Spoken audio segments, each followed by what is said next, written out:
Hello everyone. तर आजचा vlog हा आपला रत्नागिरी ट्रिपचा व्लॉग आहे. यामध्ये आम्ही नाशिकवरून रत्नागिरीला जाताना जे काही मेमरीज कलेक्ट केली आहे त्या मी सगळं एक्सप्लेन करणार आहे. आम्ही आमच्या कारने गेलो होतो रत्नागिरीला आणि मध्ये आम्ही पेनमध्ये थांबलो होतो, जिथून आम्ही आमचे 2-3 फ्रेंड्स घेतले आणि निघालो रत्नागिरीला. रत्नागिरीला जाताना खूप छान असं निसर्गरम्य वातावरण झालं होतं. आम्ही गेलो होतो पावसाळ्याच्या सीझनमध्ये, त्यामुळे आम्हाला सगळीकडे धुकं, छान अशी हिरवळ बघायला मिळाली. आणि आम्ही गेलो रत्नागिरीला. तिथे आम्ही चेक इन केलं हॉटेलमध्ये. पहिले आम्ही सकाळी सकाळी निघालो होतो, त्यामुळे आम्हाला खूप वेळ झाला होता पोचायला. आम्ही दुपारी 2 वाजता पोचलेलो. सो पहिल्या दिवशी आम्ही फक्त गणपतीपुळे आणि जाताना आरेवारे बीच कवर करायचा विचार केलेला. आरेला जाताना इतकं छान असं वातावरण बघायला मिळालं. आरेवारे हे गणपतीपुळेच्या म्हणजे रस्त्यामध्येच लागतं. तर तुम्ही जेव्हाही जाल गणपतीपुळेला, तुम्हाला जाताना आरेवारेचा एवढाही छान असा पट्टा बघायला मिळेल की तुम्हाला असं वाटेल तिथेच थांबावं. आणि अर्धा वेळ तर हा आरेवारेमध्येच जातो. तिथे आम्ही झिप लाईन बघितली, विचार केला करायचा, बट खूप उशीर झाला होता आणि गणपतीपुळेचं दर्शन भेटणं खूप महत्त्वाचं होतं, कारण फर्स्ट डे होता आणि मेन मोटो तोच होता. आरेवारेमध्ये आम्ही व्हिडिओज काढले, फोटोज काढले, खूप छान असे व्हिडिओज निघालेत. लिटरली मी फोटोज नाही शेअर केलेत, बट हा एक व्हिडिओ तुमच्यासाठी टाकलेला आहे मी. फायनली आम्ही गणपतीपुळेला पोहोचलो. लिटरली इतकं छान असं मंदिर आहे. मी फर्स्ट टाईम इथे आलेली आहे. आणि सगळ्यात मेन म्हणजे ना, गणपतीच्या मंदिरासमोरच असा इतका छान असा समुद्र आहे. आम्ही इव्हिनिंगला पोहोचलो होतो, त्यामुळे आम्हाला सूर्य मावळताना बघायला मिळालं आणि पहिल्यांदा मी सूर्य मावळताना बीचवर थांबलेली. इतकी छान अशी मस्ती केलेली आहे आम्ही. तसं पुढे तुम्ही बघालच, मी माझ्या मैत्रिणींसोबत खूप छान असे व्हिडिओज, फोटोज वगैरे काढलेले आहेत. संध्याकाळची वेळ होती, सूर्य मावळताना दिसत होता, छान अशा लाटा होत्या. तुम्ही बघतच असाल व्हिडिओमध्ये.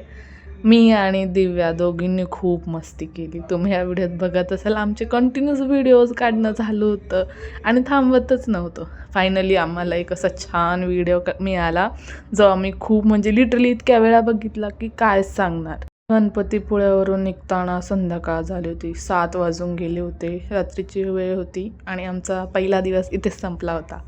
सो आम्ही दुसऱ्या दिवशीचा प्लॅन केला होता कशेली बीचचा आणि रत्नदुर्ग फोर्टचा. तर हा आहे कशेली बीच. लिटरली रत्नागिरीचे बीचेस आणि प्लेसेस हे गोव्यापेक्षाही छान आहेत. मी गोव्याला जाऊन आली आहे, बट इथे खूप छान अशी शांतता होती, खूप छान अशी प्लेस होती आणि पाणी पण छान होतं. उन्हात खूप थकलेली मी, म्हणून म्हटलं थोडंसं बघून घ्या मेकअप वगैरे आहे का नाही फोटो काढायला. आणि त्यानंतर आम्ही गेलो रत्नदुर्ग फोर्टला. खूप छान असा किल्ला आहे आणि त्याची प्रतिकृती नवीनच ओपन झालेली आहे. तुम्ही कधीही गेला रत्नदुर्गला, हार्डली 40 ते 50 रुपयाचं तिकीट आहे. आतमध्ये जा आणि बघा, त्यांनी खूप छान असं बनवलेलं आहे. हे रत्नदुर्गची प्रतिकृती जी त्यांनी बनवलेली आहे, शिवसृष्टी म्हणून. तुम्ही जाऊ शकता आतमध्ये. आम्ही तिकीट काढले 3-4 जणांनी आतमध्ये गेलो. तिथे त्यांनी खूप छान अशी शिवकालीन जी लोक कसे राहायचे, कसे काम करायचे, असे छोटे छोटे प्रतिकृती केलेले आहे घरांच्या.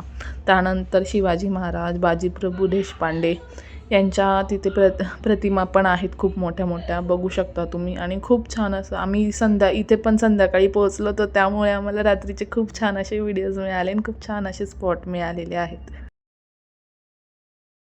हो, आमचा हा लास्ट डे होता इथे आणि आम्ही पोहोचलो तो मिरिया बीचला. हा बीच खूप छान असा आहे आणि इथे ना एक जहाज आहे जे की ना येऊन धडकलं होतं आणि नंतर कोणी ते क्लेमच केलं नाही.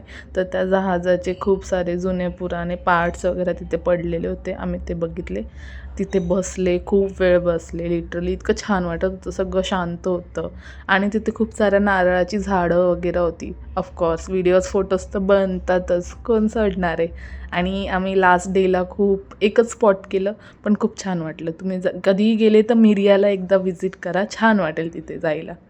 आणि नेक्स्ट डे आम्हाला लवकर निघायचं होतं, कारण लास्ट डे होता आणि नेक्स्ट डे जॉब पण जॉईन करायचा होता. तर आम्ही निघालो सकाळी सकाळी धुक्यांमध्ये आणि रिटर्न आलो नाशिकला. व्हिडिओ जर आवडला असेल तर प्लीज लाईक करा, शेअर करा आणि सबस्क्राईब करा.